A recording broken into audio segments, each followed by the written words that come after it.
Hello there, Ringside crew. Hey dudes at Ringside crew, this is Davian. Hey, it's Jenny Santana here. This is Alfie. This is the Savage Juggernaut, Tamaku. Ringside Ring! This is Thomas D. Bruff. This is Billy Starks. Mr. Chad Epic. Megan Mason. Hey everybody, Scotland's own Brody Adler. The headliner in charge, Marco Mania. This is your girl Charisma. Papa Dink, Brendan Dicker. This is According to Woods. Savannah Summers. I'm Shorty. Catherine Inside. You are watching The internationally known Dudes at Ringside podcast, hosted by Metal Geek and Joe the Panther Jr.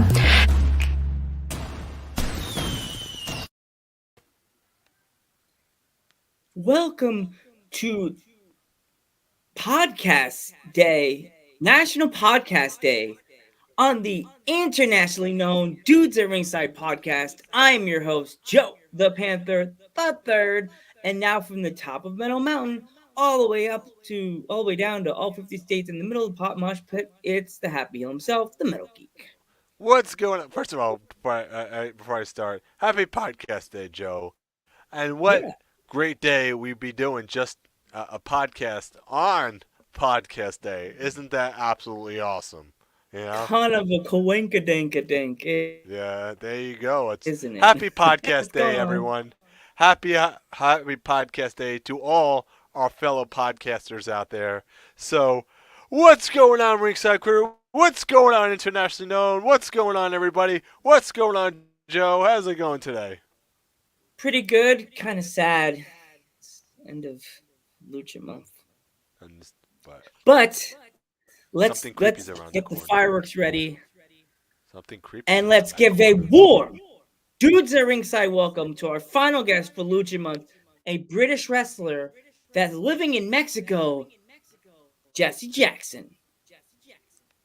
Hey guys. Welcome, Jessie. Welcome. Thank you so much. How you guys doing? Good. It's, sad that Lucha month's coming to an end, but we have an awesome guest. Lucha month's coming to an end, but I'm here to celebrate it with you. So let's have some fun. Exactly. Yes. You got the first question? Yeah, go ahead, Joe. If our fans are not familiar with you, introduce yourself. Okay, so how can I introduce myself? So firstly, Jessie Jackson, as you guys so amazingly introduced me. I have been wrestling for just over 3 years now. I started it in the UK, trained at a few places around the UK, and then I moved over to Mexico City last year. So I've been here for a year now. Wrestling all over, not just in Mexico City, but all over Mexico, Guadalajara, Veracruz, Monterrey, so many different places in Mexico. Take 10, 11 hour bus journeys to get to some shows sometimes. So that's who I am. You could probably find a lot of my matches on YouTube under Jessie Jackson, either Jessie with a Y or an IE because it likes to change here. That's how you'll find me. Probably see a lot of my matches on a streaming platform called Mass Lucha. Awesome. So, Jessie, who trained you exactly? So I've had a few trainers. Awesome. I first started at in Nottingham with Sticks, and that's where I did my debut match. And then from there, because I started with Sticks at House of Pain when I was at university, because I was at University in Nottingham, so I just kind of looked into wrestling. Then I moved home from uni, and I went to Fight Club, and I was there until COVID. And then from Fight Club, I went to Marty Jones's school, and I trained with Marty Jones for quite a bit up until I moved to Mexico. And then in Mexico, I've just had several different trainers, like Travis Banks, my boyfriend, Ricky Marvin, Flamita, Skyday.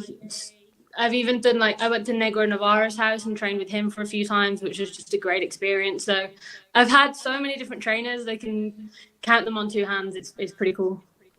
Wow, that's amazing to work with Flamita, man. And Ricky Marvin, such legends in the business. Oh my God. I feel so fortunate to be able to train with them. I did a Flamita class on Wednesday, and I know British style. That's kind of how I was trained originally. And then to come to Mexico and Flamita, I'm not a high flyer, but someone like Flamita and someone like Ricky who can teach me really high level Mexican lucha libre style wrestling. It's not. I'm not a high flyer in any way, shape, or form, but to have the confidence and for them to push me to do things that are outside of my comfort zone. And to train me in that style, I think I feel so fortunate to be able to train under those people. They're so incredible, and they're so good at what they do, and for them to be able to pass that on to me and to be able to learn some of the things that they can do is amazing. Did they give you any advice or that you take to this day? I mean, what I love someone like Ricky Marvin for is he teaches you how to protect yourself. So Mexico is not an easy scene to wrestle in. It's very rough. It's dog eat dog kind of world. And Ricky Marvin teaches you how to protect yourself, or if someone gives you a lot of shit, how to give it back. So Ricky he's so funny, and he's like, never let anybody bring you down. Know your own value, know your own strength, and he teaches a lot of that kind of thing, and it gives you confidence, to be honest, because it makes you feel like you can handle yourself a bit better. So that's something that Ricky often passes on to me to protect myself. So, with you being from the UK, like, what does it feel like to be a person from the UK within?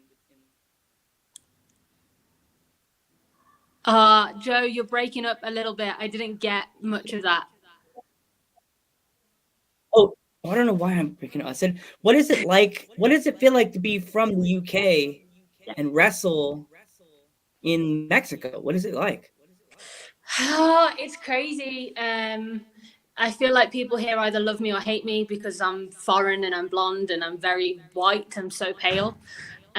So it's always very entertaining. I either get cheered or booed the hell out of. It's one of the two. And it's definitely an eye-opening experience. It's not something that's easy being in Mexico. Cultures are very different, and for someone who's quintessentially British, it's a very big culture shift, but I do love it here. And so many people have helped me out. So many people have been so good to me here. I've met some incredible people, and the fans here are just not like I've ever seen before. They're crazy and they're amazing, and every show is, whether there's 50 people in the crowd or 5,000 people, they're all crazy and they all love lucha, and to wrestle in front of those people is an honor, because they love it so much. So who would you say your dream opponent is? Oh, okay. I have probably two. For me personally, I would like to wrestle Tessa Blanchard, and I would like to wrestle Rhea Ripley. I think they're two people in the business that are so serious, so good at what they do, kind of like pioneers. You've not seen girls like them before. That they're just amazing, and I look up to those two a lot in their style, kind of how they present themselves and things like that. I think they're two pioneers in this industry for females, and so I would love to wrestle. Wrestling either one of those two girls would be a huge honor for me.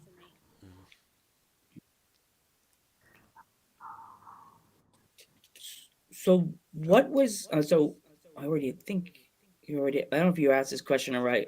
So who trained you? Did you already ask that question, Geek? Yeah, she Yeah. answered that Oh question. yeah.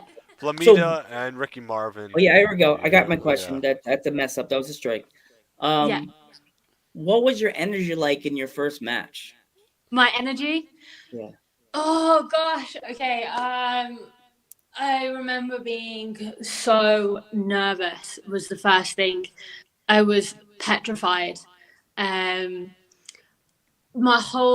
family I say my whole family. I think my dad couldn't make it for some reason, I think, but my mom and some of our really close family friends, my brother and his girlfriend at the time, their wife, they were there. Some of his friends were there, and I think they were all so excited to see me, and they were just going crazy in the crowd. And I remember feeling like, okay, I know what I'm doing here. You know, I've been training for a while. I've been focusing on this debut. I've been really focused on getting here. So I just need to go out and show everybody, particularly the people that have come, especially up to Nottingham to see me. I need to just go and do everything that I know that I can do. So it was this. I remember because it was in a church, and there was this like reverend there, and like I prayed with her before the match, and I think it really helped me because it just instilled something in me for taking with me for the rest of my career. And I still remember like her kindness, and that really reassured me as well before my match. So I remember feeling everything. You know, they say nerves and excitement are the same feeling, and that was definitely those feelings that day. And just having my family there, it kind of heightened it all. And I know that I had to go and do that, like try and put on this next level performance in this character, this really like aggressive character for them, to show them that, you know, this is something that I'm serious about. This isn't just going to be like a hobby for me. This is something that, you know, I really am passionate about and that I want to go and make a career out of. Definitely. Awesome. So what exactly is your pre-match ritual like that you do before a match? I don't really know if I have a particular pre-match ritual. Sometimes here it's so chaotic that you literally just get your gear on and go. It's very, very different here to like the UK or anywhere else I've wrestled. There's a thing called Mexico time. And Mexico time means everything is super last minute. So you literally sometimes just get your gear on and go, and you don't really have time to do any kind of pre-match ritual. But if I do have time, I like to warm up, and then I like to just, you know, say a little prayer before I go out, and then that's about it really. There's nothing too exciting, but say a prayer, go fight. And then have a kick-ass match, basically. And then right? have a kick-ass match, and that's what I like to do. So. 6 stars, yay! 6 stars. Don't forget, Joe. It has to be in the Tokyo Dome for it to be 6 stars. That would be 5 stars. Yeah. In our hearts, it'll be 6 stars, Jessie. That's all that matters to me. That's all that matters. Dave Meltzer will be like, I'll give it 4.5. I'll give it. All right. No. the old Dave Meltzer 4.5 or 4. What is it? 4.75. Something like that. I don't know. Give Meltzer a nice open hand tap to the chest. Yeah. So, out of all the wrestlers you've wrestled so far, Jessie, who would you say hits the hardest?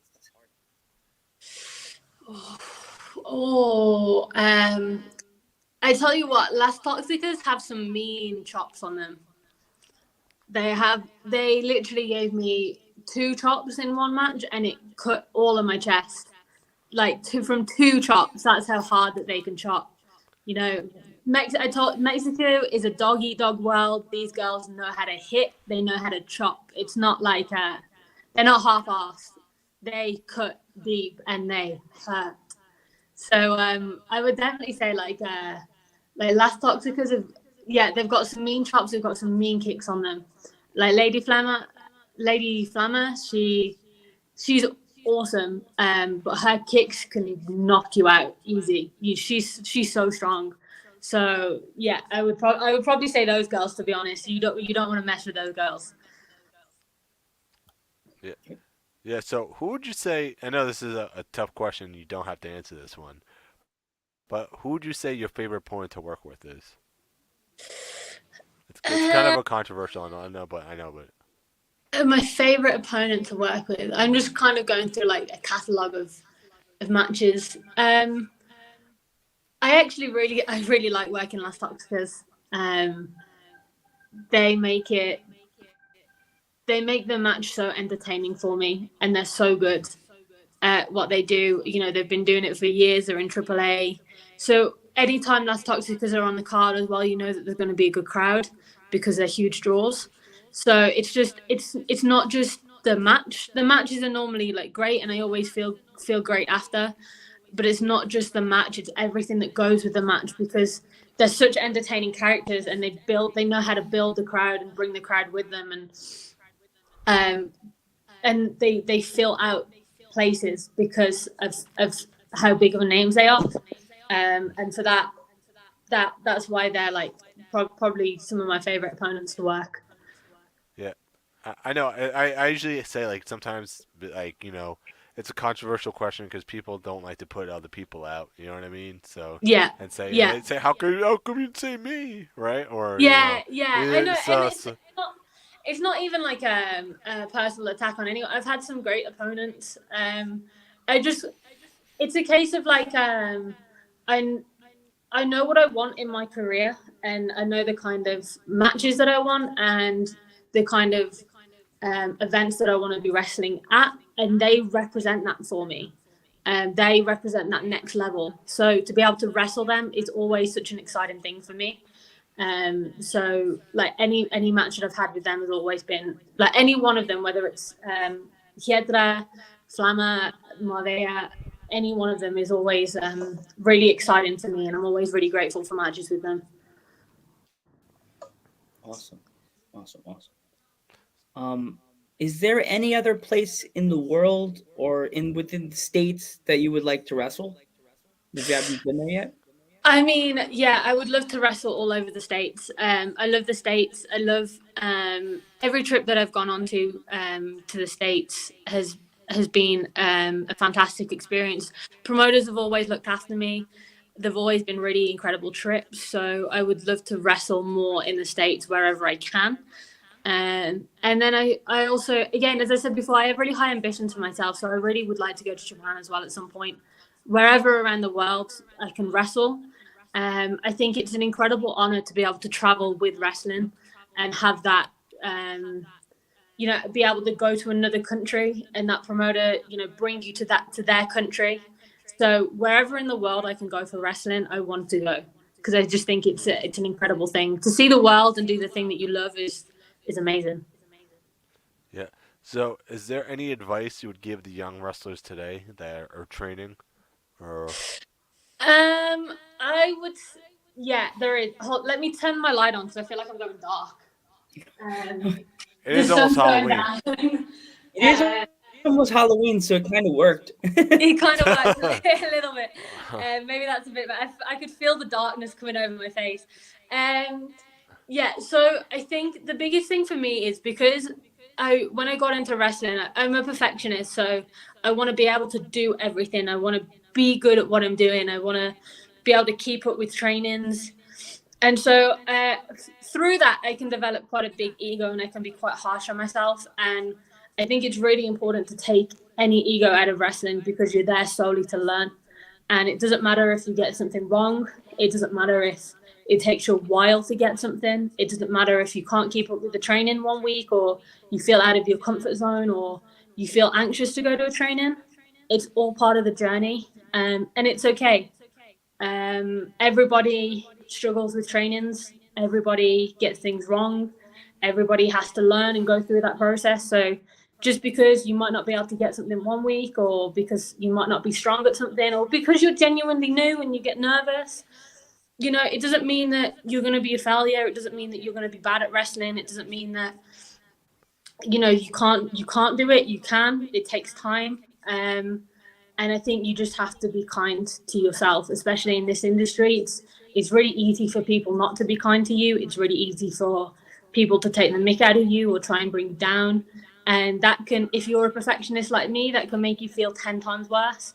But it's just having that confidence in yourself that you will get there. And like I said, just to be kind to yourself. That would be my advice.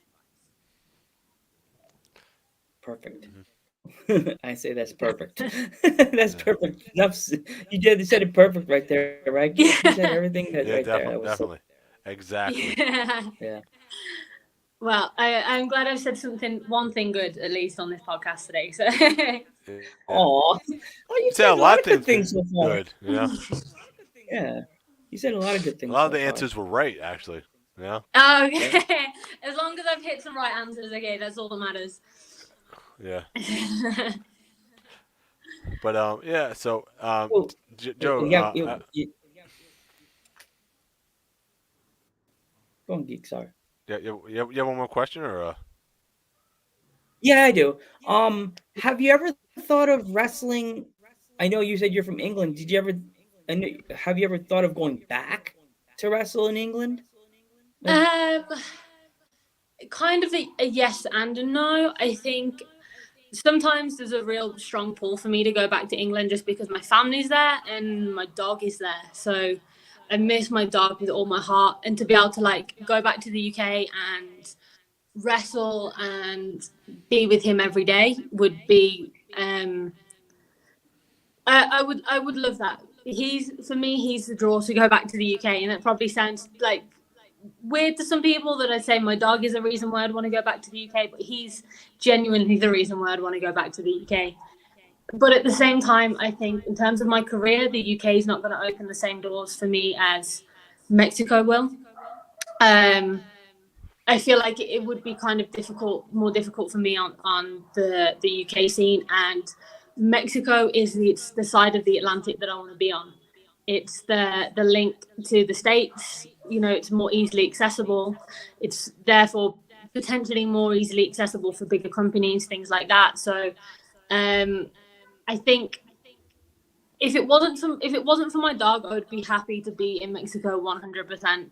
He's the draw back to the UK. But in terms of my career, it's so hard that you have to make sacrifices like that. But in terms of my career, it's AAA, it's WWE, it's AEW, it's something like that, you know, that's over this side that I feel like is where I need to be. Yeah, WWE Europe is starting up next year there. Yeah. So they might be looking for people in the UK though. I mean, you never know. And again, I would never turn down like an opportunity to talk to WWE about that if that was at all possible. Again, I don't know if it would be. I don't know if they would want someone like me. I'm still very new in the business, but I think NXT Europe is going to be something really exciting. It seems like they're putting a lot of thought and effort into it, and it's definitely something that I would love to explore if that opportunity came around. Yeah, Europe expands it basically. I mean, the UK market even more, so it's like exactly. Wow, and who wouldn't want to travel around Europe for wrestling? You know, exactly. Germany, Spain, Italy, anywhere. I love traveling. I love wrestling. It would be incredible. So. One thing I hope they bring back is the European title. I was talking about this with Joe the other day. The European title. I mean, my mouth started frothing. I actually did like that belt. It was weird. Most people, my friends, didn't like it. Right, Geek? I thought it was a cool belt. Yeah. And you know, you might have Triple H watch this and go, damn it, they've foiled my plan. That was going to be the big surprise, and now they've said it on their podcast, and that's it. You've ruined the surprise for them, you know. Geek ruined it. Geek ruined it. There we go. You know? Right. No, but the thing is, Triple H just wants to hurt wrestlers. Geek's like, yo, Triple H is messaging our page. You'd be like, oh, right, that's a oh my He's god, saying to that's take really down Triple that H's. He's like, you're spoiling everything. You're spoiling everything. At that moment. Yeah, it may be Triple H, maybe the founder of DX, but I'm like, Trips, Mr. Game, Mr. Hunter, Mr. H's. We're not taking down Jessie. Not taking down her podcast interview. I'm sorry. The thing I would do, I'll do this for you, Jessie. Like, this is what I'm going to ask you. Give Jessie a chance, and we'll back away. give her. I mean, I feel like I could accept that. I could accept give her like one test run. Yeah. And then a podcast gets taken down anyway. You're like, you mother. Right. If I see that the podcast gets taken down, I'll be waiting for a call. I'll be checking my phone every day. I'll be like, I'll Joe, be we Paul won. Heyman. Like, We won. He's taking down. He's listening to us. He's listening. He's listening. yeah, but The I'd be Paul Heyman. It's like, to- we'll edit the part out, but give Jessie a what is it? What is it? I don't know. What's that thing called? A What, tryout? Give her a tryout, and Yeah. we'll back away. Yeah. Leave it. We'll There leave you it go. alone. Joe's trying to be like the negotiator right now, isn't he? Yeah. If I get a tryout, then I know that I've We'll got you leave guys you to back. alone if you give Jessie a audition. Yeah. Joe's trying to be Monday the night- advocate right now. Joe's trying to be the I'm the advocate. Paul is what he's trying to Heyman. do. I'll be the You Paul know what? Heyman. If it I'm works, short I enough. won't say no. I'm like Paul Heyman. I'm bald. I wear a hat. I wear a shirt all the time with a collar on it. There you go. There you go. Hey, I'm from New York. Yeah. Right? New York. I can I'm see from New it. York. I can see it in the future. There you go. The Paul Heyman of NXT Europe. You know. Yeah. There you go. I do think British people are fun. They're cool. Sorry, my phone just did a weird thing. What did you say? Sorry. What was that? No, I said, yeah. Oh, I was just about to say I would love to see the NXT European title be defended, be one title, and that's it. Yeah, I think that'd be really cool. Like, and what I mean by that is I would like to see men versus women battling who is the absolute best. Yeah, I think. I mean, trust me, I would love to wrestle any of probably the guys that would be in that brand. I think that would be incredible. And yeah, I would love that. Whether that would work or whether it would that would be allowed or something that WWE could do, I don't know. I think it would cause a lot of controversy. Again, I would love to. I would love to wrestle anybody regardless of gender, you know. I love to wrestle guys. So that I would find that really entertaining, but whether it works storyline wise, etc., you know, things like that. I don't know, but I think it's a cool idea. Eric Bischoff said it best, controversy creates cash, Joe. Right? It does. You know. Ooh, I have one more question, Jessie. Yeah. Is there any male wrestlers that are on your dream wrestle match? Oh my gosh, I would say so many. I mean, I got to. So obviously, like Travis Banks is my boyfriend, right? And I got to wrestle with him in a team a few months ago. So to be able to have more matches with him, I know like some promoters have spoke to us about wrestling more together against people like Jack Evans, who's here in Mexico right now, which I think would be incredible, or someone like Shun Skywalker's in Mexico right now as well. So that for me, that would be awesome. In WWE, I mean, I was a huge fan of John Cena growing up. So if I could ever be in a match with John Cena, I think I would probably cry for about 5 days.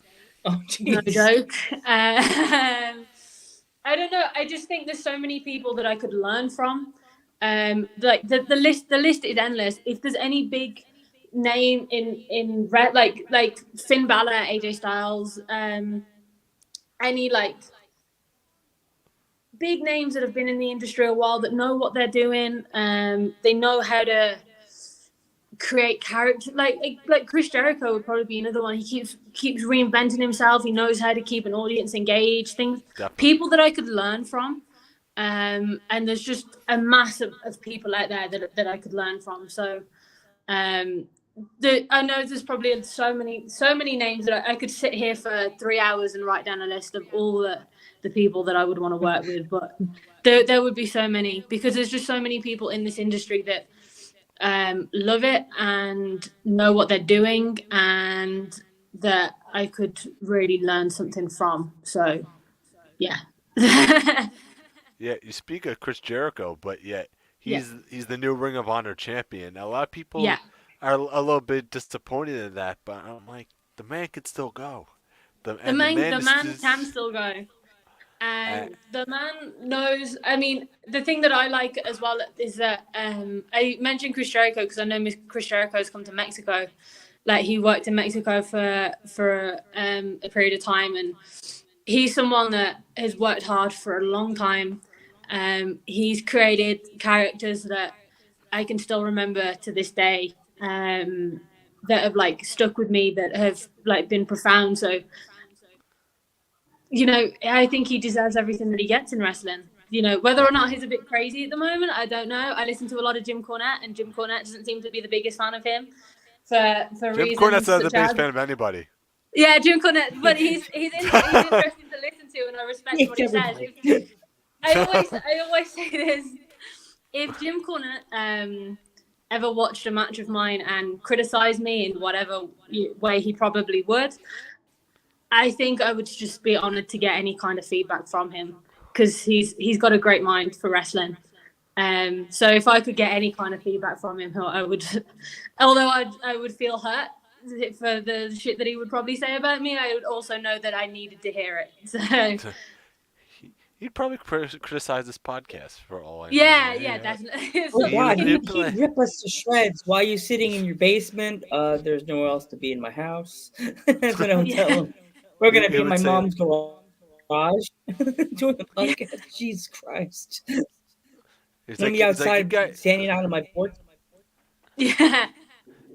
He's like, why do you guys ask about food? What the heck what kind of questions are these? We didn't ask that question, Jessie. Go on, sorry. Well, we that was like our favorite question we asked. What is your favorite food? Oh, I love food. Anything. I mean, I've always been a chocoholic, so if you would sit 50 pounds of chocolate in front of me, I would get through it all without a shadow of a doubt. I have such a sweet tooth. So donuts, I love donuts. You know, like you can get the big donuts with like Oreos and stuff on top, and then you might get one with like peanut butter cups on it or something. I don't know, anything like that. I just absolutely adore so much. And I love a good burger. Like I could eat a burger any day of the week. So chocolate, donuts, and burgers. It's not really a diet of an athlete, but when you've worked hard all week, you can justify one of them. Yeah. So yeah, pretty much. So where could people find you exactly? So predominantly on Instagram. That's the main platform that I use. I don't use Twitter. I don't like Twitter. So I don't use it. I try and stay off of that world. But my Instagram is Jess Jackson with an extra N and then an X and an O. And then I have a wrestler Facebook page as well, and it's just Jessie Jackson Pro Wrestler. So those are the two places that you can find me. Yeah. And do you have any upcoming shows or? Yeah, I've got 2 shows this weekend for the promotion DTU, which is quite a big promotion here in Mexico. They've been around for a while, so it's where Flamita started actually. So I'm wrestling for them on Saturday and on Sunday, so it should be a good weekend. Yeah. 2 shows? Yeah, we want to thank you so much. Weekend? Wow. Oh, 2 God, shows me would be so happy. We'd be like, what's the name? Yeah. So, South Park. I'm so happy. I'm so happy. So happy. Geek would be so happy. Two wrestling shows in the same weekend? Oh, God. It could be. Yeah. It's so good. Geek I like so weekends happy. like that. It's because they're not, one's like an hour away, the other one's like 2.5 hours away. So not too bad. And I love having a weekend full of wrestling. I think it's the best way to spend a weekend. So yeah, I want to thank you so much for coming on the podcast. That's crazy. That like. Sorry, it keeps cutting out for some reason. I was like, but no, thank you so much for having me. It's I've really enjoyed speaking to you guys. Yeah. Thank you so much. We do appreciate it. Sorry for all the mess up with the cutouts and everything, but I think to be honest, I mean, it might be my Wi-Fi as well. I don't really know what's happening. But I've really enjoyed my time with you guys. So thanks for having me. No problem. I'm Joe Panther the Third. I'm the Metal Geek. And I'm Jessie Jackson. And we will catch you in the next one. Thanks, guys.